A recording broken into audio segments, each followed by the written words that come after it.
नमस्कार सर्व विद्यार्थी मित्रांना. मी संतोष बुड्डेवर आपलं स्वागत विद्या कोचिंग क्लासेसमध्ये करतो. तर मराठीचा आज जो पेपर झालेला आहे त्याचे आपण थोडक्यात प्रश्न उत्तरे संभावित उत्तरे काय होती ती पाहणार आहोत. आता इथं आकृती पूर्ण करायची होती. तर मराठी भाषेत आपल्या मानलेल्या इतर भाषा मराठीत भाषेने आपल्या मानलेल्या इतर भाषा आहेत. संस्कृत आहे, फारसी, कन्नड, इंग्रजी आणि अरबी. तुम्ही चारपैकी कोणतीही भाषा इथे लिहू शकला असता. त्याच्यानंतर प्रश्न क्रमांक 2 पाहायचा. आता आपल्याला इथं उत्तर द्यायची होती. शब्दाची उत्पत्ती शोधणे इथे लिहायचं होतं आणि भाषेमध्ये अनेक शब्द सतत येतात, म्हणजे रिपीट पुन्हा पुन्हा येतात, त्यालाच आपण सतत येतात असं लिहायचं होतं.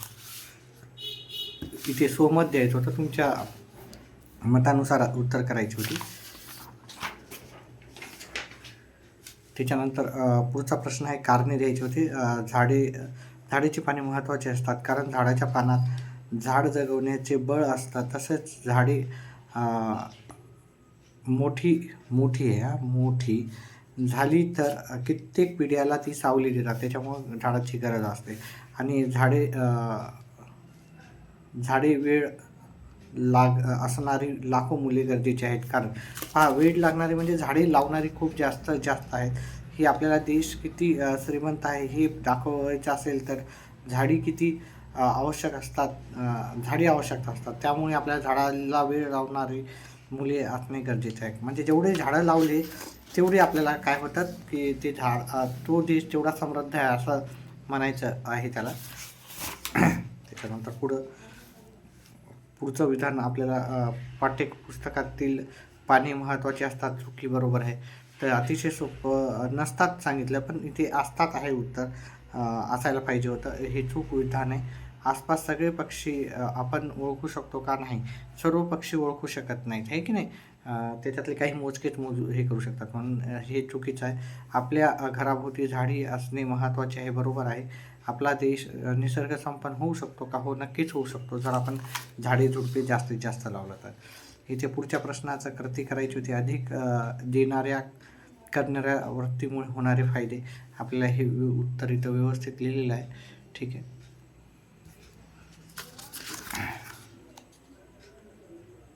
त्याच्यानंतर इथे पण मी लिहिलेलं आहे त्याचं उत्तर, ठीक आहे. अजून थोडासा 2 याच्यामध्ये लिहिलं आहे. 2 मार्काचा प्रश्न आहे हा, त्याच्यामुळं उत्तर इथून एवढं आणि इथून एवढं उत्तर हे मी ते लिहून दिलेलं आहे. चल पुढचा प्रश्न घेऊ. इतरांपेक्षा वेगळे ठरण्यासाठी मिळणाऱ्या गोष्टी. आदर आणि विश्वास तर मिळतो, तर इतरांचे सहकार्य पण मिळते इतरांचे, आणि आपल्याला तसंच आत्मविश्वास पण मिळतो. तर आपल्याला ह्या गोष्टी भेटतात. त्याच्यानंतर आपल्याला कृती पूर्ण करायची होती. वाट पुसल्याविना जाऊ नये, म्हणजे याचाच आहे, वाट विचारल्याशिवाय जाऊ नये. आणि फळ ओळखल्याविषयी खाऊ नये, म्हणजे आपण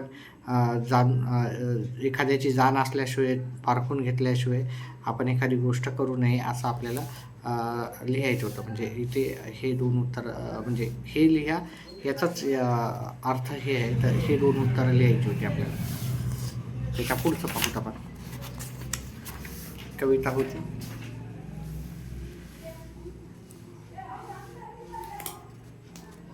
व्हिडिओ आवडला तर व्हिडिओला लाईक आणि चॅनलला सबस्क्राईब करा.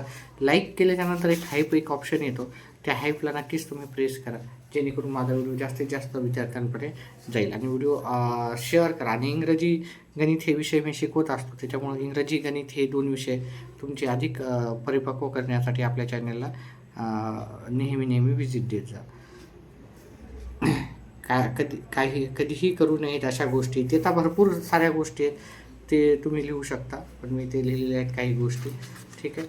काव्यपंक्तीत खालील पंक्तीचा सरळ अर्थ तुमच्या शब्दात लिहायचा होता. आपल्या खालील वाक्य पहा, इथं उत्तरं लिहून ठेवलेली तुम्हाला दिसत असतील तर, ठीक आहे.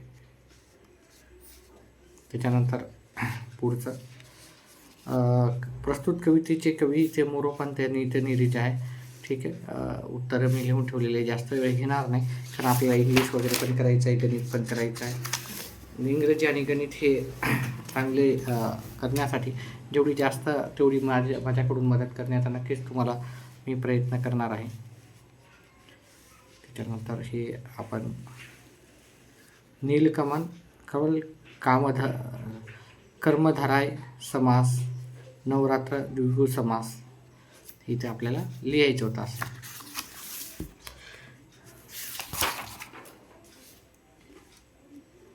इथं कारागिरी, अतिरेक आणि हुरहुर, लाल लाल. त्याच्यानंतर सटकी मारणे म्हणजे पळून जाणे, निघून जाणे, हे की नाही. सटकी मारणे म्हणजे एखाद्या जागून फटकन कोणीतरी दिसला म्हणून, हे की नाही. चोराला पोलिसाला पाहून चोराने चटकी मारली असं तुम्ही लिहू शकता. कान देऊन ऐकणे, लक्षपूर्वक ऐकणे. परीक्षेच्या काळात आपण कान देऊन एखादी गोष्ट ऐकतो, आहे की नाही. शिक्षक महत्त्वाचं काही शिकवताना आपण कान देऊन ऐकतो, असं काहीतरी लिहायचं होतं. पित्त खवळणे म्हणजे खूप राग येणे. अचंबित होणे म्हणजे आश्चर्यचकित होणे, असं त्याचे उत्तर होते. त्याच्यानंतर घरला निवास, निवारा, सदन, निकेतन, आवास, भवन, आलय असं आपण म्हणतो. नदीला आपण सरिता, तटिनी, जलवाहिनी, तरंगिणी, निगमगा, अपगा, कल्लेलिनी असंही म्हणतो. ठीक आहे. त्याच्यानंतर रात्र, दिवस, हजर, गैरहजर. त्याच्यानंतर पुस्तके, झाडेचं झाड. ठीक आहे. एक वचनचं अनेक वचन करायचं होतं, अनेक वचनचं एक वचन करायचं होतं. आता इथे आपल्याला शब्द तयार करायचे होते, 2 शब्द तयार करायचे होते. दार आणि हे वगळून दार हे इमान आणि दार नाही करायचे होते. बाकी आपल्याला मान, नर, दान, ठीक आहे, अशा पण भरपूर शब्द. इमान आणि दार हे पुन्हा लिहायचे नाही, बाकी 2 शब्द लिहायचे. मार लिहू शकलो, नर म्हणजे पुरुष, दान, आहे की नाही. रमा नाव हे एखाद्या व्यक्तीचं. तर असे तुम्ही शब्द तयार करू शकले असता. इथे आपल्याला शुद्ध शब्द ओळखायचा होता. हा शुद्ध शब्द आहे. त्याच्यानंतर अभिव्यक्ती शुद्ध शब्द आहे. क्रियाशील, त्याच्यानंतर इथे कीर्तन आहे. इथं शिरोधार्य आणि आशीर्वाद, हा आशीर्वाद आपला योग्य शब्द आहे. त्याच्यानंतर हे प्रश्नचिन्ह आहे, सर्वांनाच माहिती आहे, सांगायची गरज नाही. ठीक आहे. आपण जर प्रश्नपत्रिका जास्तीत जास्त केल्या तर आपल्याला प्रश्न कसे येतात ते माहीत होतं. त्याच्यामुळे प्रश्नपत्रिका करा. आपण इंग्रजीत तर घेणारच आहोत. गणित आणि इंग्लिश हे दोन्ही विषय परफेक्ट करण्यासाठी आपल्या व्हिडिओला लाईक आणि चॅनेलला सबस्क्राईब करा. उत्तरावरचं चिन्ह, बायोडेटाला स्वपरिचित्र, वैयक्तिक तपशील किंवा जीवन वृत्त असंही म्हणतो आपण. मोबाईलला भ्रमणध्वनी असंही आपण म्हणतो. बाकी काही इथे उपयोजित लेखन होतं, त्याच्यावर मी उत्तर देणार नाही, कारण हे ज्यांचा अभ्यास आहे चांगला त्यांनीच हे उत्तरं व्यवस्थित केली असतील. तुम्हाला किती मार्क पडले तुम्ही कमेंटमध्ये नक्कीच सांगा. आणि तुमचा तुम्ही कोणत्या शहरात राहता ते पण सांगा. ठीक आहे. तर आपले मार्क नक्कीच सांगा. मग पेपर कसा गेला आणि येणाऱ्या पेपरसाठी इंग्रजी आणि गणित ह्या विषयासाठी परफेक्ट करण्यासाठी तुम्ही आपल्या चॅनलला सबस्क्राईब करू शकता. बाकी सर्व विषयाचे तुम्हाला प्रश्न उत्तर आपल्या चॅनल थ्रू दिल्या जाणारच आहे. तर सर्व प्रश्नपत्रिकेची उत्तरं तर तिथं राहणारच आहेत योग्य पद्धतीने. त्याचप्रमाणे तुम्हाला आपल्या चॅनलवरती इंग्रजी आणि गणित हा व्यवस्थितपणे आपण घेणार आहोत सर्व अभ्यास. तर आता त्याला एवढंच. व्हिडिओ आवडल्यास व्हिडिओला लाईक आणि चॅनलला सबस्क्राईब करा. व्हिडिओ पाहिल्याबद्दल धन्यवाद. आपला दिवस शुभ राहो.